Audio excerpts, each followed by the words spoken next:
Virginia, the scene today of the deadliest shooting in U.S. history. A gunman opens fire on the campus of Virginia Tech University. By the time the shooting is over, more than 30 people, including the gunman, are dead. Tonight, full coverage of the massacre at Virginia Tech.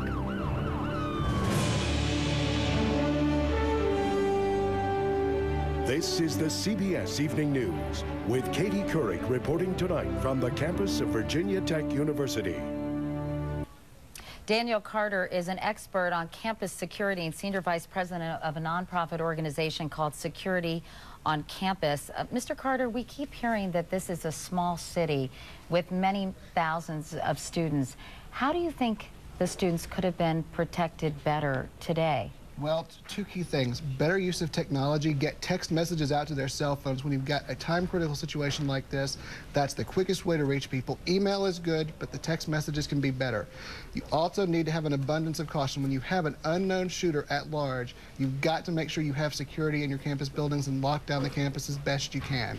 Because the chief of police said that they thought this was an isolated incident that was really just happening in this one freshman dormitory, and that the suspect, they believed, had fled the campus and possibly even the state.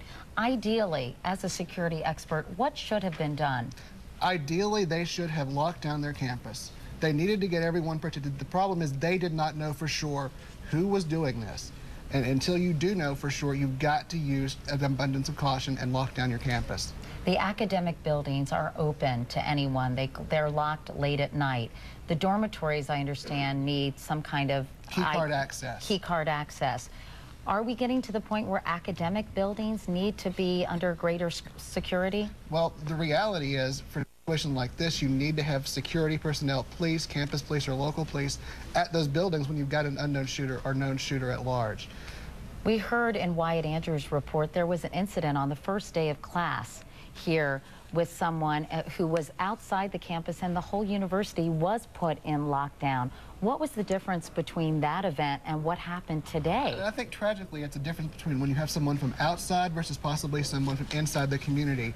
Those crimes are often looked at differently, and the problem is they're just as much a threat. They're not necessarily going to be isolated just towards one person on that campus, and that's something that institutions need to make sure they know. They need to make sure that they warn everybody and take steps, whether it's a person in their community or not. Do you think this event, this tragic event, will change the way security is conducted at colleges and universities throughout the country? I think it's going to force the higher education community in this country to reevaluate a lot of things.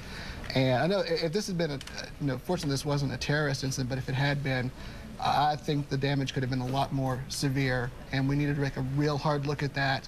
And the National Center for Campus Public Safety is convening. Our organization, Security on Campus, is a part of that, and I think that's going to be a great venue, and that's a federal, that's one of the things the federal government has been doing and can do to help in this case. All right, Daniel Carter, thank you for your perspective tonight. We appreciate it.